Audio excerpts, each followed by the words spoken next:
So hello everyone, welcome to my channel. I hope you all doing well. So चलिए start करते हैं आज का editorial analysis. And the editorial which I am taking is from the Hindu newspaper. And as you can see the heading on your screen on the video, ugly bout on the show cause notice to Vinesh Fogart. ठीक है, तो इसी के ऊपर आज हमारा पूरा editorial है, पैसेज है. तो समझने से पहले, एडिटोरियल पढ़ने से पहले, let's see the vocabulary. First we will complete the vocabulary and then we will read out the passage.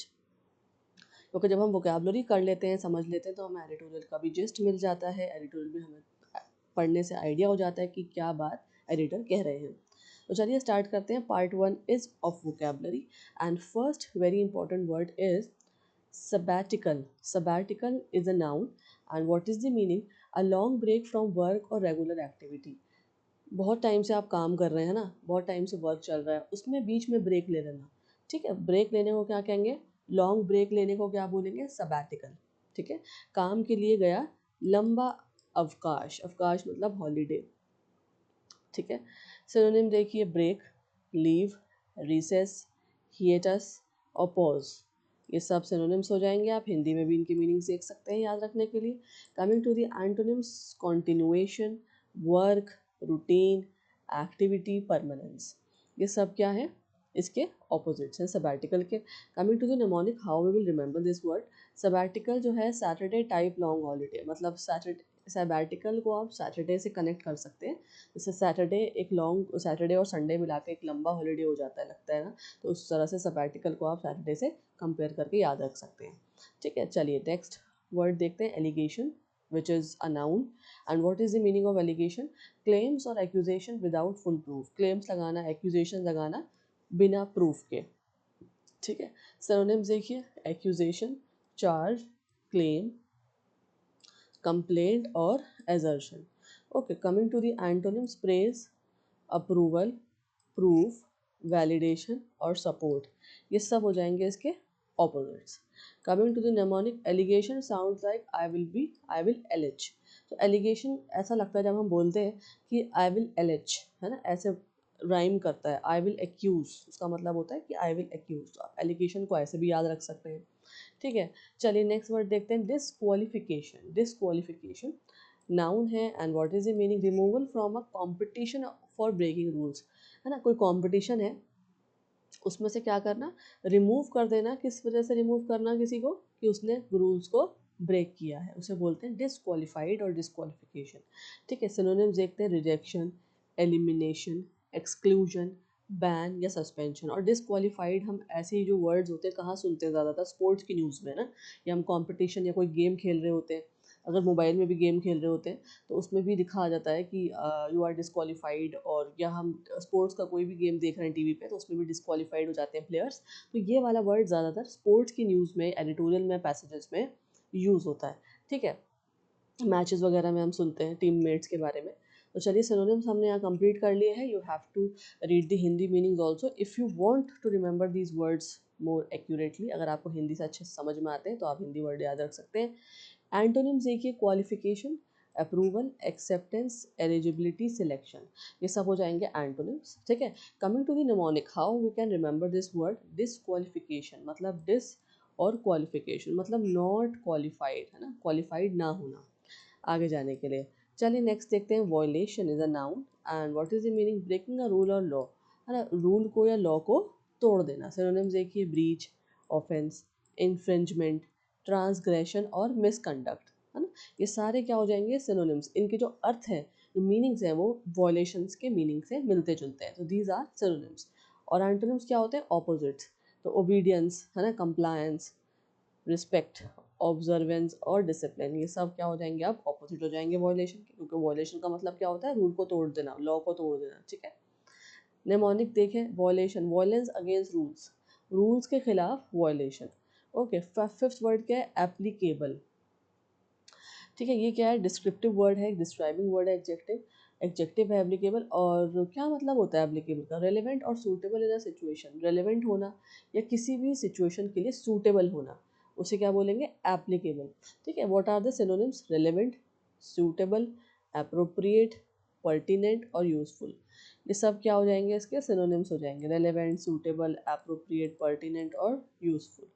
Coming to the antonyms, opposites क्या होंगे, इररेलेवेंट, इनएप्लीकेबल, अनसूटेबल, इम्प्रॉपर और अनरिलेटेड। ठीक है, ये सब हो जाएंगे इसके opposites. Coming to the mnemonic, applicable मतलब एबल टू अप्लाई, है ना, अप्लाई करना, किसी चीज़ को अप्लाई कर सकने को क्या बोलते हैं, एप्लीकेबल। सो आप इस तरह से इसको याद रख सकते हैं। Coming to the next word, maturely. ना what is the meaning of maturely, हम आपने सुना होगा वर्ड मेच्योर। अब मेच्योरली का मतलब क्या होता है, एल वाई लगा है मतलब ये एडवर्ब बन जाएगा लास्ट में। देखिए वर्ड तो मेच्योर ही होता है लेकिन एल वाई लगा के क्या हो जाएगा, एडवर्ब। अब मीनिंग क्या है, in a sensible and responsible manner, sensible या रिस्पॉन्सिबल मैनर में करना। सिनोनिम्स क्या होंगे इसके, वाइजली, सेंसिबल, रिस्पॉन्सिबली, रिस्पॉन्सिबल होता है लेकिन एल वाई लगा के एडवर्ब हो जाता है, रैशनल और रैशनली, काल्मली, ये सब हो जाएगा इसके सिनोनिम्स हो जाएंगे सब मेच्योर के। और उसके बाद ऑपोजिट्स क्या होंगे, चाइल्डिशली, ठीक है, और बचकाने ढंग से, है ना, बचकाने ढंग से हम बोलते हैं ना, तो चाइल्डिशली, फूलिशली, immaturely, irresponsibly और silly, all will be the antonyms of the word maturely। ठीक है, ऑपोजिट्स हैं सारे। निमोनिक ट्रिक देखते हैं, मेच्योरली को कैसे याद रखेंगे, लाइक अ मेच्योर एडल्ट, है ना, मेच्योर एडल्ट की तरह हम जो है मेच्योरली वर्ड को याद रख सकते हैं। ठीक है, ओके। नेक्स्ट देखते हैं, thwart, very important word thwart. And what is the part of speech, it is the verb. ठीक है, thwart. And what is the meanings, to stop और प्रिवेंट समथिंग, किसी चीज़ को रोक लेना, है ना, प्रिवेंट कर देना। सिनोनिम्स देखते हैं, प्रिवेंट, ऑब्स्ट्रक्ट, ब्लॉक करना, हिंडर और फॉइल। ये सारे वर्ड्स जो है हम आगे पीछे कहीं ना कहीं एडिटोरियल में सीख रहे हैं, मेरी वीडियोस में मैंने पहले भी इस तरह के वर्ड्स आपको दिए हैं, या फिर आप अगर न्यूज़पेपर पढ़ते हैं तो ये वाले वर्ड्स बार बार रिपीट होते हैं। तो इसलिए ये आप याद रखेंगे कि थॉट के सिनोनिम्स जो होते हैं यही होते हैं, प्रिवेंट, ऑब्स्ट्रक्ट, ब्लॉक, इजी वाले वर्ड्स देखें ना, हिंडर, फॉइल। ठीक है, और एंटोनिम्स क्या हो जाएंगे, ऑपोजिट्स क्या हो जाएंगे, हेल्प करना, है ना, सपोर्ट करना, एनकरेज, प्रमोट और असिस्ट। ये सारे क्या हैं इसके ऑपोजिट्स। नाउ निमोनिक देखते हैं, थ्वाट मतलब थ्रो अवे प्लान्स, है ना, थ्रो थ्रो अवे प्लान्स। यहाँ ये जो फ्रेज यूज हुआ है यहाँ पे छोटा सा सेंटेंस, ये क्यों यूज हुआ, ताकि इससे आप जो है थ्वाट मीनिंग जो है वर्ड याद रख सकें। तो थ्वाट मतलब थ्रो अवे प्लान्स, प्लान्स को फेंक देना। ठीक है, और इसका मीनिंग भी ये होता है स्टॉप करना या प्रिवेंट करना किसी चीज़ को। चलिए नेक्स्ट वर्ड देखते हैं, decorated. Decorated is an adjective, describing word है, हाईली ऑनर्ड और अचीवमेंट्स। ठीक है, फॉर अचीवमेंट, डेकोरेटेड क्या क्या मतलब होता है, यहाँ पे देखिए न्यूज़पेपर में जो यूज़ हुआ है ये वर्ड डेकोरेटेड। तो एक तो डेकोरेशन हम करते ही हैं, ठीक है ना, रूम की डेकोरेशन या इवेंट प्लानिंग में डेकोरेशन होती है। ये वो वाला डेकोरेशन नहीं है, इसमें जो वर्ड यहाँ पे यूज़ हुआ है इसका मतलब होता है सम्मानित, मतलब किसी को सम्मानित करना, ट्रॉफी से, अवार्ड से, सर्टिफिकेट से, मेडल से, है ना।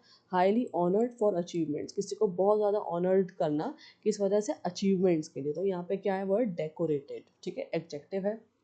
सिनोनिम्स देखिए, ऑनर्ड, अवॉर्डेड, सेलिब्रेटेड। ठीक है, सेलिब्रेशन के लिए तो हम डेकोरेट करते हैं ना, डिस्टिंग्विश्ड और अक्लेम्ड, ये भी आप याद रखेंगे, डिस्टिंग्विश्ड और अक्लेम्ड। ठीक है, अब एंटोनिम्स क्या होंगे, ऑपोजिट्स, इग्नोर करना, अननोन, ऑर्डिनरी, साधारण, है ना। डेकोरेटेड का क्या हो जाएगा ऑपोजिट, साधारण, ऑर्डिनरी, अनरिकॉग्नाइज्ड और डिस्ग्रेस्ड। चलिए निमोनिक ट्रिक देखते हैं, डेकोरेटेड पर्सन। अब डेकोरेटेड पर्सन का मतलब क्या होगा, डेकोरेटेड विद मेडल्स। मैंने आपको बोला ना कि कोई ऐसा पर्सन है जिसने बहुत अचीवमेंट्स वगैरह लिए हैं, तो उसको कैसे डेकोरेट किया जाएगा, मेडल्स के थ्रू, सर्टिफिकेट्स के थ्रू, है ना, ट्रॉफीज़ के थ्रू, तो अवार्ड्स के थ्रू। तो डेकोरेटेड पर्सन आया है यहाँ पर। चलिए नेक्स्ट देखते हैं वर्ड एम्बैरेसमेंट। एम्बैरेसमेंट क्या होता है, नाउन है ये। ठीक है, what is the meaning, feeling of shame और ऑकवर्डनेस, है ना, ऐसा महसूस करना, शेम महसूस करना, ये ऑकवर्डनेस फेस करना, शर्मिंदगी होना। और ऐसा हम फेस करते हैं हमारी लाइफ में, हमने कभी ना कभी एम्बैरेसमेंट वाली सिचुएशन हमारी लाइफ में ज़रूर आई होगी जहाँ पे हमें शर्मिंदगी हुई होगी। ठीक है, शर्मिंदगी इन द सेंस ये नहीं कि दूसरे के सामने हम झुके होंगे, इन द सेंस कि हाँ हमारे साथ ऐसी कोई गलती हो गई हो, किसी ने कुछ ऐसा कर दिया होगा कि हमें एम्बैरस फील हुआ होगा। ठीक है, तो एम्बैरसमेंट जो है वो फीलिंग ऑफ शेम या ऑकवर्डनेस, अजीब व गरीब सा लगना एकदम से। ठीक है, चलिए सिनोनिम्स देखें, शेम मतलब शर्म, ह्यूमिलिएशन अपमान, डिस्कम्फर्ट असहजता, ऑकवर्डनेस झिझक, है ना, ऑकवर्डनेस मतलब झिझकना। सारा कुछ इसमें शर्मिंदगी में नहीं आएगा, झिझकना। तो कहीं ना कहीं ऐसा हुआ होगा कि हम कहीं ना कहीं झिझकते भी हैं ना, ऐसी सिचुएशन आ जाती है लाइफ में कहीं ना कहीं। मोटिफिकेशन मतलब लज्जा। तो ये सारे मीनिंग्स जो आपको मैंने हिंदी में दिए इसी वजह से दिए कि सबके मीनिंग्स थोड़े बहुत ना मिलते जुलते होते हैं। देखिए, शर्म, शेम, ह्यूमिलिएशन, अपमान, डिस्कम्फर्ट, असहजता, तो ये सारे सिनोनिम्स इसलिए कहलाते हैं क्योंकि इनके जो मीनिंग्स होते हैं वो एम्बैरेसमेंट से मिलते जुलते हैं, तो इसलिए हमें ये वर्ड्स याद रह सकें। हिंदी मीनिंग्स आप देखेंगे, याद रख लेंगे इसके जो मेन वर्ड्स हैं उससे, ठीक है। एंटोनिम्स में आ जाते हैं, ऑपोजिट्स देखते हैं। प्राइड मतलब गर्व, ठीक है, गर्व महसूस करना। कॉन्फिडेंस आत्मविश्वास। ऑनर सम्मान, कंफर्ट आराम, और डिग्निटी गरिमा। तो ये जो है ना, प्राइड वाली सिचुएशन भी हमारे साथ हुई ही होगी कभी ना कभी, ठीक है, जहाँ या कॉन्फिडेंस वाली सिचुएशन जो हमें लगा होगा कि हम बहुत कॉन्फिडेंट हैं, या ऑनर्ड, हमें सम्मान भी कहीं ना कहीं मिला होगा। तो ये ऐसी चीज़ें हैं कि ये हमारी लाइफ में कहीं ना कहीं हम इसको रिलेट कर सकते हैं, इस वर्ड को, एम्बैरेस वर्ड को ना, इसके सिनोनिम्स एंटोनिम्स को हम अपनी लाइफ से मैच कर सकते हैं, अपनी लाइफ की सिचुएशन से। ओके, चलिए निमोनिक ट्रिप पे आ जाइए। एम्बैरेस को कैसे याद रख सकते हैं, एम्बैरेसमेंट को? व्हेन एरर्स ब्रिंग शेम, ठीक है ना। तो ये एरर्स ब्रिंग शेम का मतलब ये कि ठीक है, हम कुछ काम कर रहे हैं और उसमें एरर हो जाता है, बोलने में हो जाता है, ये कुछ दिखाने में या काम करने में, ऑफिस में कहीं काम एरर हो जाता है, उसकी वजह से हमें शेम महसूस होती है कि हमसे गलती हो गई। तो एम्बैरेसमेंट को आप, ये छोटा सा एग्जाम्पल है, इससे हम याद रख सकते हैं। चलिए next very important word, temperament. What it is the part of speech of this word is noun, and the meaning is a person's natural behavior or attitude, है ना, किसी पर्सन का नेचुरल बिहेवियर होना या उसका एटीट्यूड होना, temperament, ठीक है। चलिए देखते हैं इसके synonyms. Nature, personality, character, disposition और एटीट्यूड। तो ये सारे जो, देखिए, जो टेम्परामेंट वर्ड है ये हमें दिखा रहा है कि पर्सन का बिहेवियर या एटीट्यूड से कंपेयर होता है इसका, है ना। तो ये सारे अगर हम देखें इसके सिनोनिम्स भी, पर्सनालिटी, कैरेक्टर, डिस्पोजिशन, एटीट्यूड, ये सब क्या है, ह्यूमन बींग्स वाली कैरेक्टरिस्टिक्स हैं। चलिए एंटोनिम्स देख लेते हैं सारे इसके। Instability, unpredictability, moodiness, right, disorder और इम्बैलेंस। चलिए, temperament comes from temper, nature of mind, है ना। तो टेम्परामेंट कहाँ से वर्ड आता है, टेम्पर से आता है, जिसका मतलब होता है कि माइंड का कैसे नेचर चल रहा है ना, माइंड का क्या मूड है, माइंड किस तरह से चल रहा है, इंसान का नेचर क्या है उसका, ठीक है। नेचुरल बिहेवियर या एटीट्यूड कैसा, उसका स्वभाव, टेम्परामेंट। चलिए आज ये पार्ट 2 फ्रेजल वर्ब्स पे। फर्स्ट है स्टेप इन। स्टेप इन का मतलब क्या होता है, to become involve in a situation in order to help और कंट्रोल इट। किसी सिचुएशन में इन्वॉल्व हो जाना ताकि हम उसे कंट्रोल कर सकें या हेल्प कर सकें उस सिचुएशन के अंदर। एग्जाम्पल देखिए, teacher stepped in to stop the fight between the students, है ना। टीचर जो है बीच में आई, कहाँ पे आई, बीच में आई, क्यों आई, स्टॉप करने के लिए फाइट को जो स्टूडेंट्स के बीच में हो रही थी। तो स्टेप इन का मतलब भी यही होता है कि बीच में इन्वॉल्व होना किसी सिचुएशन के, हेल्प करने के लिए या कंट्रोल करने के लिए, ठीक है। नेक्स्ट है डील विद टू हैंडल और मैनेज अ सिचुएशन और प्रॉब्लम, है ना। हैंडल कर देना या मैनेज कर लेना किसी सिचुएशन को या प्रॉब्लम को। एग्जांपल देखिए, the committee will deal with the complaints tomorrow. जो कमेटी है वो डील करेगी कंप्लेंट्स के साथ टुमारो, ठीक है। Fix prepositions, eye on, eye के साथ यहाँ क्या है, ऑन लगा हुआ है प्रपोजिशन। टू वॉच और focus carefully on something, watch करना या फोकस करना किसी पे, ठीक है, केयरफुली।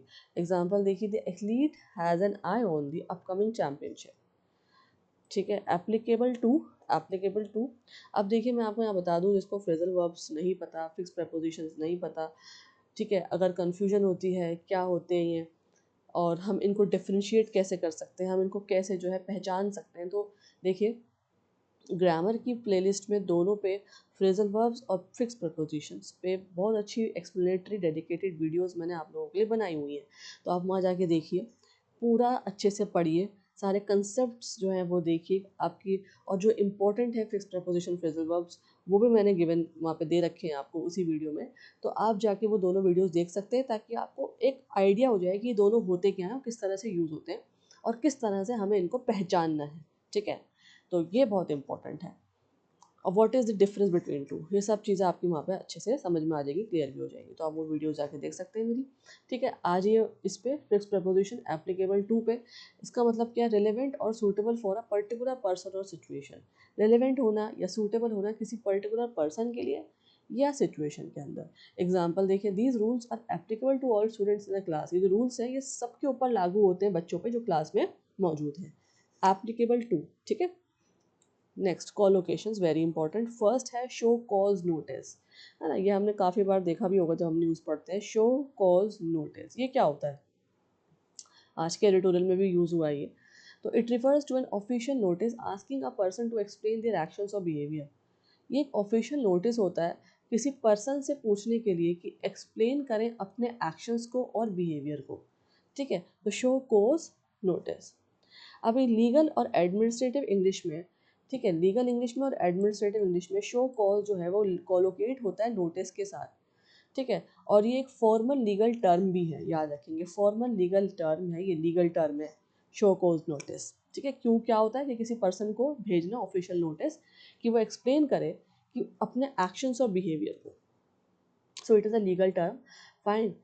तो हम क्या लिखेंगे, क्या बोलेंगे, शो कोज नोटिस ही बोलेंगे, कभी भी हम रीज़न नोटिस या एक्सप्लेनेशन नोटिस नहीं बोलेंगे, लिखेंगे फॉर्मल राइटिंग में रीज़न नोटिस या एक्सप्लेनेशन नोटिस नहीं आएगा। एग्जाम्पल देखें, the company issued a show cause notice to the employee for misconduct, ठीक है। तो कंपनी ने क्या बोला, इशू करा एक शो कोज नोटिस एम्प्लॉय को मिसकंडक्ट करने के लिए कंपनी में, ठीक है। नेक्स्ट देखते हैं लीगल बैटल। ये तो हम बहुत बार सुनते हैं लीगल बैटल। ये किस लिए रेफर करता है, refer to a serious fight और dispute carried out through courts और लीगल प्रोसीजर्स, है ना। ये सीरियस फाइट या डिस्प्यूट्स या फाइट्स हो जो कैरिड आउट थ्रू कोर्ट्स, कैसे कैरिड आउट होती हैं, कोर्ट्स के जरिए या लीगल प्रोसीजर्स के जरिए, ठीक है, लीगल बैटल। अब देखें इसको किस तरह से हम याद कर समझ सकते हैं। द वर्ड बैटल जो है वो हमेशा कोलोकेट होगा लीगल के साथ to describe court related conflicts, ठीक है। जब भी बैटल वर्ड हम देखेंगे वो कोलोकेट हमेशा किसके साथ होता है, लीगल के साथ, ताकि कोर्ट रिलेटेड कन्फ्लिक्ट्स, इससे हमें पता लगता है कि कोर्ट रिलेटेड कन्फ्लिक्ट्स हैं, ठीक है। लीगल प्रोसीजर्स के थ्रू वो कन्फ्लिक्ट्स को रिजॉल्व किया जा रहा है, उन डिस्प्यूट्स को सॉल्व किया जा रहा है, फाइट्स चल रही हैं, ठीक है। और informal journalism and academic writing, ठीक है, फॉर्मल जर्नलिज्म, जैसे कि अभी आप, अगर आपने ये वर्ड कहीं नहीं देखा है, कॉलोकेशन नहीं देखा है, तो आज के ट्यूटोरियल में आप देखेंगे, अब जब पढ़ेंगे तो आप देखेंगे जर्नलिज्म में भी और एकेडमिक राइटिंग में हम लीगल बैटल ही यूज़ करेंगे, ठीक है। बोलेंगे भी लीगल बैटल, कभी भी लॉ फाइट प्रोफेशनल इंग्लिश में ना बोलेंगे ना लिखेंगे, क्या लिखेंगे, लीगल बैटल, ठीक है। चलिए एग्जांपल देखते हैं। The actor is involve in a long legal battle over property rights. जो एक्टर है वो इन्वॉल्व है किसके अंदर, लॉन्ग लीगल बैटर के अंदर, किसके ऊपर, प्रॉपर्टी राइट्स के ऊपर, फाइन। इस तरह से हम देखते हैं और बोलते हैं। चलिए वन वर्ड सब्स्टिट्यूशंस एडिटोरियल से। फर्स्ट है allegation, a statement accusing someone of something without full proof, किसी पे अक्यूज लगाना, वो भी विदाउट प्रूफ, ठीक है। आरोप जिसे बोलते हैं हिंदी में, आरोप, आरोपी, आरोप, ठीक है, एलिगेशन। नेक्स्ट है come back return to a formal position, activity और सक्सेस, वापसी, वापसी के लिए come back, one word substitute. Okay, idioms देखते हैं। First one is from the editorial and second one is on the based on the theme. First one editorial में use किया editor ने, लेकिन जो सेकंड वाला है वो मैंने थीम के ऊपर, जो आपकी आज टॉपिक है उस पर मैंने दिया है। फर्स्ट देखते हैं, hit a road block. Hit a road block का मतलब क्या होता है, टू फेस अ प्रॉब्लम और ऑब्स्टिकल दैट स्टॉप्स प्रोग्रेस। ऐसी फेस करना प्रॉब्लम को या ऑब्स्टिकल को जो प्रोग्रेस करना रोक दे, ठीक है। एग्जाम्पल देखें, the project hit a road block due to lack of funds. Lack of funds की वजह से क्या हुआ है, जो प्रोजेक्ट है वो रुक गया है, ठीक है। नेक्स्ट देखते हैं, throw a wrench in the works. Throw a wrench in the works का मतलब होता है to cause problems that stop और डिस्टर्ब अ प्लान और एक्टिविटी। अगेन एक ऐसी प्रॉब्लम क्रिएट करना, ठीक है। एक फर्स्ट वाला तो फेस करना था, ठीक है, टू फेस अ प्रॉब्लम था। इसमें क्या है, to cause a problem, problem create करना जो स्टॉप कर दे, डिस्टर्ब कर दे प्लान या एक्टिविटी को, ठीक है। एग्जाम्पल देखें, a sudden notice through a breach in Vinesh Phogat's come back plans. एक सडन नोटिस ने क्या करा, एकदम से जो प्रॉब्लम किसकी उसमें आ गई, कम बैक प्लान में आ गई, विनेश फोगट के प्लान्स और एक्टिविटी जो है उसकी वजह से डिस्टर्ब हो गए, रुक गए, ठीक है। तो इस तरह से हम इसको समझ सकते हैं। अभी एडिटोरियल पढ़ेंगे तो और अच्छे समझ में आ जाएगा। पार्ट 4 में देखें, जार्गन्स, वेरी इंपॉर्टेंट, ठीक है। फर्स्ट हम कर चुके हैं, कोलोकेशन भी है ये, जार्गन्स और लीगल टर्म्स भी है, लीगल टर्म है, मैंने आपको बताया था ना। Show cause notice, an official legal notice, official legal notice asking someone to explain their actions और बिहेवियर, इसलिए जार्गन में भी आया है। एग्जाम्पल देखें, the officer received a show cause notice for violating department rules. Next very important jargon is anti-doping rule violation. Anti-doping rule violation editorial से है, breaking official rules related to the use of banned performance enhancing substance in sports. ठीक है, इसका मतलब क्या होता है, break करना ऑफिशियल रूल्स को, ब्रेक करना किसको, ऑफिशियल रूल्स को, जो रिलेटेड है to the use of banned performance enhancing substance in sports. ठीक है, बैंड परफॉर्मेंस के लिए और जो इन्हांस कर सकते हैं सब्सटेंसेस को, कहाँ पे, स्पोर्ट्स के अंदर। ठीक है, the athlete was suspended, athlete को सस्पेंड क्यों कर दिया गया या डिसक्वालीफाई क्यों कर दिया गया, for an anti doping rule violation, anti doping rule को वायलेट करने के लिए। ठीक है, ठीक है, ये इसका मतलब है एंटी डोपिंग रूल वायलेशन। और आई थिंक सो ये स्पोर्ट्स के अंदर यूज होता है ना, देखिए यहाँ लिखा हुआ है एनहांसिंग सब्सटेंसेस इन स्पोर्ट्स, तो ये स्पोर्ट्स का नियम है कोई। ठीक है, एंटी डोपिंग रूल वायलेशन। चलिए इसको अभी हम और देखेंगे। This is the editorial, read it, this is the first paragraph. ठीक है, अच्छा इसको उसको रीड करें, सारे names, data, stats, United World wrestling UWW rule, wrestling federation of India, WFI, ये सब चीज़ें आप नोट करेंगे। ठीक है, कीवर्ड्स देखेंगे, वोकैबुलरी को चेक करेंगे, सारे नेम्स आ रहे हैं यहाँ पे, ब्रिज भूषण शरण सिंह, ठीक है, नंदिनी नागर महाविद्यालय, ब्रिजभूषण। ठीक है, ये सब आपको देखना है, अच्छे से रीड करें। I am giving you 2 minutes, then we will be moving to the next paragraph. ठीक है, तो ये double world championship bronze medalist Vinesh Phogat के ऊपर है, तो आप इसको अच्छे से पढ़ें, read it.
Okay, let's move to the next paragraph. This is the second paragraph. Read this also, and then we will discuss it.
Okay, let's discuss it.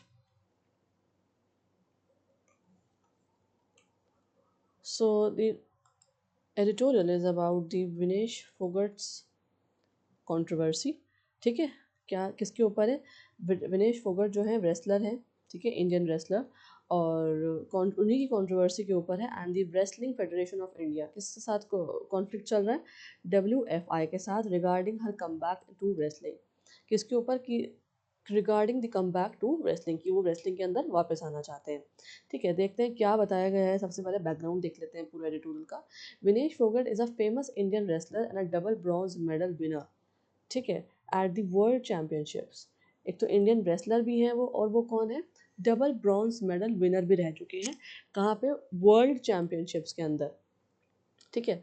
After the Paris Olympics के बाद she took a break from wrestling. उन्होंने क्या किया कि wrestling में break ले लिया. Called a sabbatical. तो उन्होंने क्या किया था कि पेरिस ओलंपिक्स के बाद एक ब्रेक लिया, लंबा ब्रेक. ठीक है, सबैटिकल का मैंने आपको मतलब बताया था ना, कि लंबा ब्रेक लेना बीच में. ठीक है, काम के दौरान, वर्क के दौरान. तो उन्होंने क्या करा विनेश फोगट ने, कि इंडियन रेसलर जो रह चुकी हैं हमारे इंडिया की, और डबल ब्रॉन्ज मेडल भी रह चुकी हैं वर्ल्ड चैम्पियनशिप्स में, उन्होंने पेरिस ओलंपिक्स के बाद एक लंबा ब्रेक ले लिया. ठीक है ना, जिसे हम बोलते हैं sabbatical. Now she wants to return and prepare for a Los Angeles Olympics. लेकिन अब वो चाह रही हैं कि वो वापस आएँ और प्रिपेयर हैं किसके लिए? लॉस एंजलिस ओलंपिक्स के लिए. ठीक है, पेरिस ओलंपिक्स के बाद. हाउएवर, जो WFI है, ठीक है, Indian wrestling federation of India, WFI, वो स्टॉप कर रहे हैं उनको आने से. Stop her come back and sent her show cause notice. ठीक है, यहाँ पे देखिए आगे ना, वो ये टर्म शो कॉज नोटिस. ठीक है, जो WFI है, ठीक है, रेसलिंग फेडरेशन ऑफ इंडिया, उन्होंने उनकी कमबैक रोक दी है. और वो क्या कह रहे हैं कि आप शो केस नोटिस भेजिए, asking her to explain certain issues. उसमें सर्टेन इशूज़ पूछे गए हैं और उनसे बोला गया है कि आप ये इशूज़ को एक्सप्लेन करके हमें बताएं, कि why you have taken so much long gap after the Paris Olympics. ठीक है, और भी सर्टेन बातें हैं उन्होंने उनसे पूछी हैं, क्योंकि वो आना चाह रही हैं किसके अंदर? लॉस एंजलिस ओलंपिक्स के अंदर. So this is the main background of the editorial. अब why did WFI stop her? WFI जो है वो क्यों रोक रहा है उनको आने से? WFI said that according to the rule of United World Wrestling, एक रूल है, उसके मुताबिक, कौन किसका रूल है? यूनाइटेड वर्ल्ड रेसलिंग का रूल है, WFF. Retired wrestlers must inform the world body 6 months before returning to competition. उसमें एक रूल क्या है कि जो रिटायर्ड रेसलर्स हैं, ठीक है, उनको इन्फॉर्म कर देना है वर्ल्ड बॉडी को. कब? 6 महीने पहले, 6 months पहले, अगर वो कॉम्पिटिशन में आना चाहते हैं. ठीक है, because of this rule WFI declared her in eligible. ठीक है, और इसी वजह से जो है WFI उनको डिक्लेयर कर रहा है कि वो इन एलिजिबल हैं. फाइन, उन्होंने पहले से इन्फॉर्म नहीं किया. 3 major charges against Vinesh Phogat. अब जो 3 मेजर चार्जेस जो विनेश फोगट के अगेंस्ट में हैं, वो देखते हैं जो एडिटोरियल में आए हैं. फर्स्ट है पेरिस ओलंपिक्स वेट इशू. ठीक है, at the Paris Olympics Vinesh competed at 50 kg category. उन्होंने कम्पीट किया था 50 kg कैटेगरी के साथ. ठीक है, according to WFI she failed to maintain the required weight before the final match and was disqualified. और अकॉर्डिंग टू WFI, उसके according वो फेल हो गई थी मेंटेन करने के लिए जो रिक्वायर्ड वेट था बिफोर द फाइनल मैच से पहले, और डिस्क्वालीफाई कर दिया गया था उनको. Because of this she lost her medal opportunity उनके हाथ से चली जाती है. और India receive negative publicity internationally भी इंडिया को नेगेटिव पब्लिसिटी मिलती है उनकी वजह से. तो ये एक इशू है पेरिस ओलंपिक्स वेट इशू में. उसके बाद नेक्स्ट मेजर चार्ज देखते हैं, whereabouts failures in doping rules. ठीक है, अब देखिए डॉपिंग रूल्स यहाँ पे आ रहे हैं ना. अब whereabout failures in doping rules देखते हैं, यहाँ पे क्या हुआ है. Athletes in the testing pool must. अब टेस्टिंग पूल्स के अंदर एथलीट्स को क्या चाहिए? Give their daily location details उनको देनी होती है. Remain available for surprise drop test, और कहीं पे भी सरप्राइज ड्रॉप टेस्ट हो सकता है. ठीक है उनका. तो WFI क्या क्लेम कर रहा है? That Vinesh missed several updates and tests. Vinesh ने बहुत सारे अपडेट्स और टेस्ट को मिस किया है, इंक्लूडिंग वन ऑन December 18, 1 दिसंबर 18 का वो यहाँ पे मेंशन कर रहे हैं. However the editorial says that under world anti doping agency rules. अब एडिटोरियल एक और बात कह रहे हैं यहाँ पे कि world anti doping agency rules के मुताबिक 3 failures within 12 months are needed for a violation. Violation के लिए कितने फेलियर्स होने ज़रूरी हैं? 3 फेलियर्स हो 12 महीने के अंदर, तो वो वायलेशन का टर्म ही माना जाएगा. वो वायलेट कर मतलब उन्होंने रूल्स को फॉलो नहीं करा, वायलेट किया है. इस वजह से एडिटोरियल में ये बात भी आई है, this condition was not fulfilled in her case. ठीक है, ये कंडीशन फुलफिल नहीं हो रही उनके केस के अंदर. ठीक है. थर्ड मेजर इशू देखें, कंपीटिंग इन 2 वेट कैटेगरीज. अब जब कंपीटिंग कर रही थी वो 2 वेट कैटेगरीज में, देखें at 2024 selection trial Vinesh participate किया. उन्होंने विनेश ने 2024 में एक 50 kg के साथ और एक 53 kg के साथ. WFI claim this violation UWFF rules. उन्होंने बोला कि ये वॉयलेट किया गया है UWW रूल्स को. क्यों? But the editorial point out भी किया उन्होंने that these trials were conducted by an ad hoc committee because the WFI was not officially recognized by the government at that time. और editor क्या कह रहे हैं कि ये जो ट्रायल्स है ना, ये कंडक्ट किए गए थे एड हॉक कमेटी के द्वारा. ठीक है, क्योंकि WFI जो है वो ऑफिशियली रिकॉग्नाइज नहीं था गवर्नमेंट के द्वारा उस टाइम में. तो यहाँ पे ट्रायल्स के दौरान भी जो है 2 वेट कैटेगरीज में उनको एक तरह से फेलियर मिली है. ठीक है, तो यहाँ पे ये वाला इशू भी, मेजर इशू भी देखा जा रहा है उनके खिलाफ. तो ये 3 मेजर इश्यूज हैं. पेरिस ओलंपिक्स का है, फिर उसके डॉपिंग रूल्स उन्होंने नहीं सही से टेस्ट हुए, उनके अपडेट्स नहीं है. उसके बाद कंपीटिंग इन 2 वेट कैटेगरीज. ठीक है, ये जो मेंशन हुए हैं एडिटोरियल में. अब पॉलिटिकल एंड प्रोटेस्ट बैकग्राउंड देख लेते हैं क्या है. एडिटोरियल में देखते हैं क्या प्रोटेस्ट चल रहे हैं, क्या पॉलिटिकल बैकग्राउंड है उनके खिलाफ. ठीक है. इन editorial also reminds readers that Vinesh was one of the leading faces of the 2023 wrestling protest. तो क्या बता रहे हैं कि विनेश फोगट जो हैं वो लीडिंग फेस रही हैं 2023 wrestlers protest के अंदर. She and other women wrestlers made allegations of sexual harassment against former WFI president Brij Bhushan Sharan Singh. अब विनेश फोगट और उनके साथ जो दूसरी रेसलर्स हैं उन्होंने एलिगेशंस लगाए हैं सेक्सुअल हैरेसमेंट के. ठीक है, किसके खिलाफ? पहले फॉर्मर WFI प्रेसिडेंट पे, ब्रिजभूषण शरण सिंह पे. ठीक है. A legal battle started after these accusations. और इस एक्यूजेशन के बाद एक लीगल बैटल शुरू हो चुकी. लीगल बैटल का मतलब मैंने आपको बताया था क्या होता है ना, legal battle. The current WFI president Sanjay Singh is considered a close aide of Brijbhushan.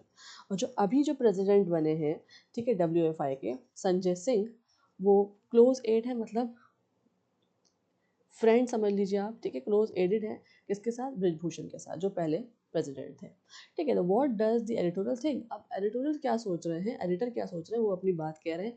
The timing of the notice is suspicious. जो नोटिस का टाइमिंग है वो बहुत सस्पिशियस लग रहा है उनको. क्यों? Some incidents happened nearly 2 years ago. कुछ इंसिडेंट्स जो हैं वो 2 साल पहले हुए हैं. Different old issues were combined together suddenly. और जो पहले के इशूज़ हैं उनको अब के इशूज़ से मैच करके सामने लाया जा रहा है.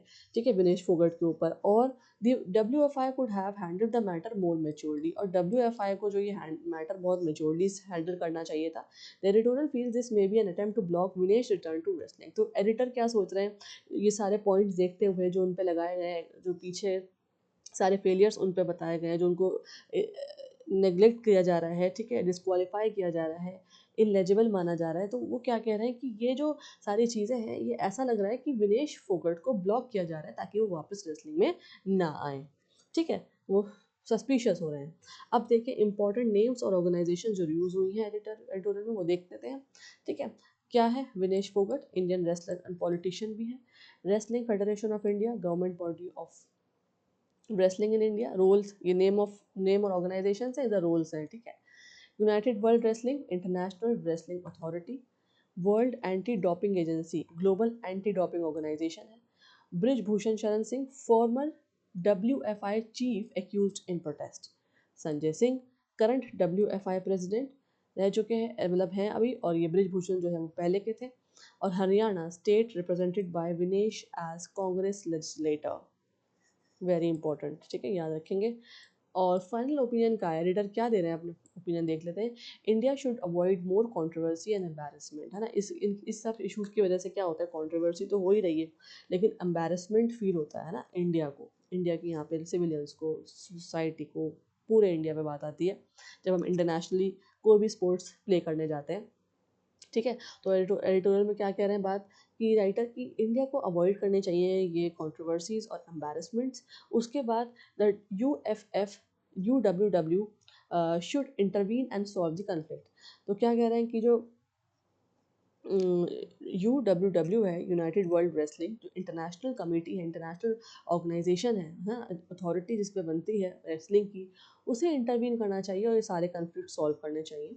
ठीक है, Vinesh should receive a fair chance to return to wrestling, और विनेश को भी एक फेयर चांस मिलना चाहिए और रेसलिंग उनको लाना चाहिए। Sports bodies should act Fairlie and professionally, not politically. ठीक है, तो क्या बोल रहे हैं, जो स्पोर्ट्स बॉडीज़ हैं हमारी सारी, जितनी भी ऑर्गेनाइजेशन हैं, अथॉरिटीज़ हैं, उनको कैसे एक्ट करना चाहिए, फेयरली और प्रोफेशनली, ना कि politically. Okay, so this is all about the editorial. Coming to the question answers now, let's see.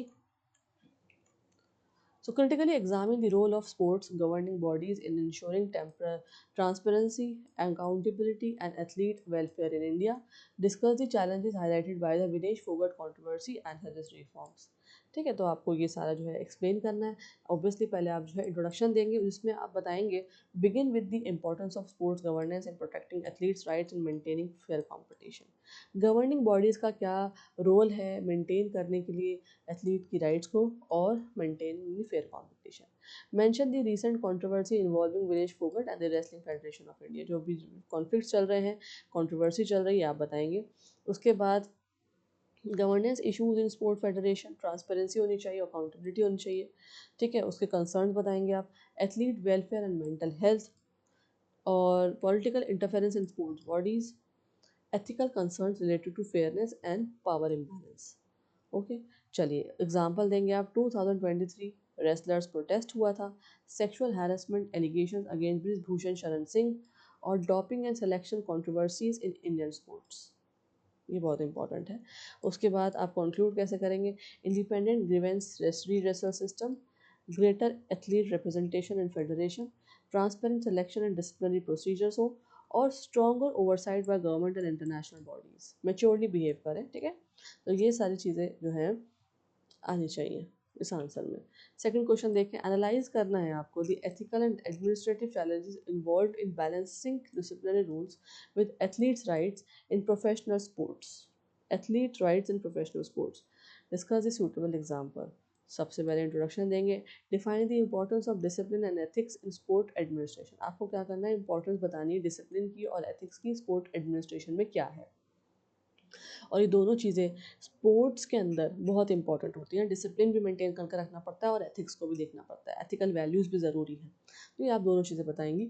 उसके बाद बताने के बाद आप जो है mention how strict rules sometimes create conflict with athlete rights and dignity. कभी कभार आप यही बताएंगे जो स्ट्रिक्ट रूल्स होते हैं वो क्रिएट करते हैं कन्फ्लिक्ट्स किसके अंदर, एथलीट्स के अंदर, उनके राइट्स और डिग्निटी पे बात आ जाती है।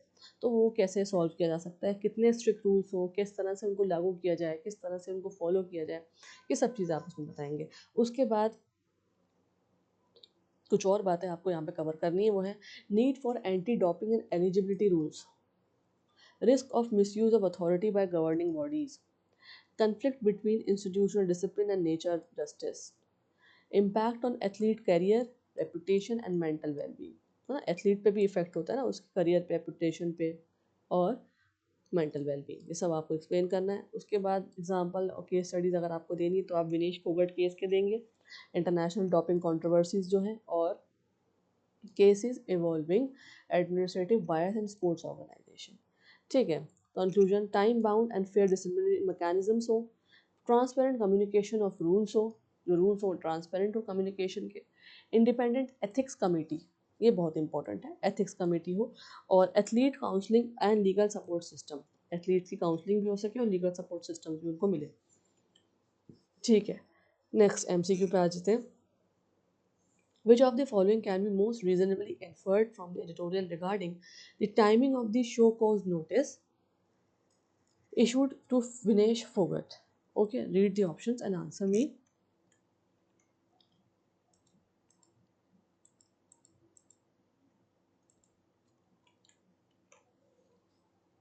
What will be the answer? B. ठीक है, चलें आगे देखते हैं.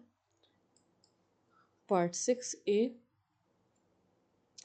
So here we will see the UPSC mains as questions and essay themes. Okay. So first theme is transparency and accountability. Both are important in sports and governance. ठीक है, so this is the theme and where it is useful, GS2 governance and essay paper. Okay, discuss the need for transparency, accountability and institutional reforms in Indian Sports Federation. Okay, next theme, athlete rights versus institutional discipline. GS2 Polity and Governance, GS4 Ethics and Essay Paper. Critically examine the balance between disciplinary regulation and protection of athletes' rights in professional sports. Professional sports की बात हो रही है. Okay. 3. Political influence and ethics in public institutions. GS2 Governance and Politics. GS4 Ethics and Essay Paper. Question analyze करना है how political influence can affect the credibility and functioning of the autonomous institutions in India.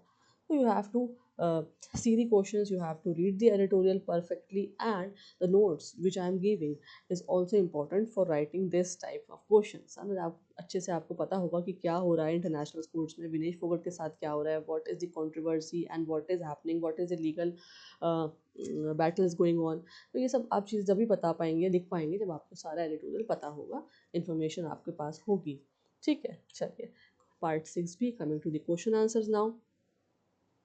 With reference to autonomous sports bodies in India, consider the following statements. आपको read करने हैं दोनों ही statement और आपको बताना है कौन सा इसमें से करेक्ट है. Read the option.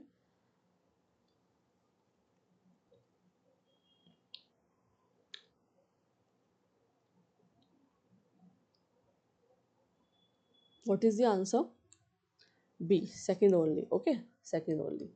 Coming to the second question, which of the following best reflects the principle of natural justice in administrative governance? Natural justice बताना है आपको क्या होता है administrative governance के अंदर. Read the options.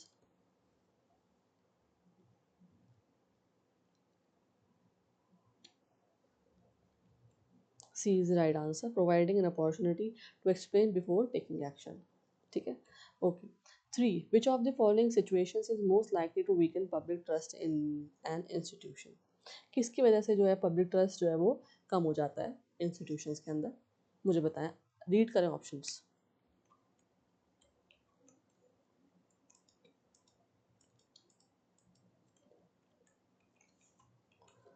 C is the right answer. Delayed action combined with possible conflict of interest. ठीक है. Question number 4, consider the following statements regarding international sports governance bodies. Read the statement. 3 statements are here. कौन सा इसमें से correct है?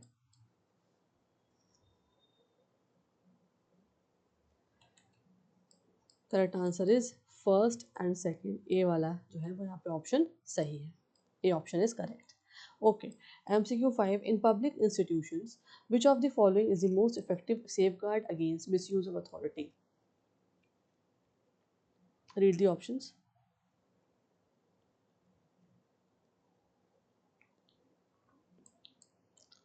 C. Transparency and independent oversight. Okay, part 7. Which statement is correct according to the passage? Read the options. कौन सा इसमें से statement जो है वो सही है पैसेज के अकॉर्डिंग?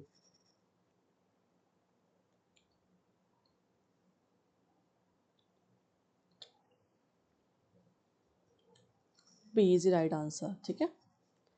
ओके, बी वैसे ऑप्शन है क्या, देखते हैं, रीड करते हैं. Editorial question the timing of the notice issued to Vinesh Phogat. ठीक है. चलिए question number 2, why did the author write this passage? क्यों लिखा है राइटर ने ये पैसेज आज द हिंदू न्यूज़पेपर में? Answer is C. To criticise the handling and timing of the show cause notice and discuss governance concerns. ठीक है. So this is very important editorial analysis because in terms of sports, in terms of Indian sports system, ठीक है, okay, India की sports system की बात हो रही है, विनेश फोगट की बात हो रही है, और साथ ही साथ हम ये भी देख रहे हैं कि इंटरनेशनली क्या इश्यूज़ चल रहे हैं, क्या कन्फ्लिक्ट चल रहे हैं, और क्या क्या चीज़ें स्पोर्ट्स के लिए इंपॉर्टेंट हैं. So this is the whole editorial analysis. So I hope you understood it all well. आपको समझ में आया होगा, पढ़ने में मज़ा भी आया होगा. ठीक है, तो अब आप वोकैबुलरीज की रिवाइज करेंगे, ईडियम्स और जितने भी फ्रेजेज हैं, फ्रेजल वर्ब्स हैं, कोलोकेशन, जार्गन्स वगैरह हैं, वो आप जो है देखेंगे. So I will be meeting you in the next video with the next new topic. ठीक है, I will be meeting in the next topic. Thank you for watching. जय हिंद, जय भारत.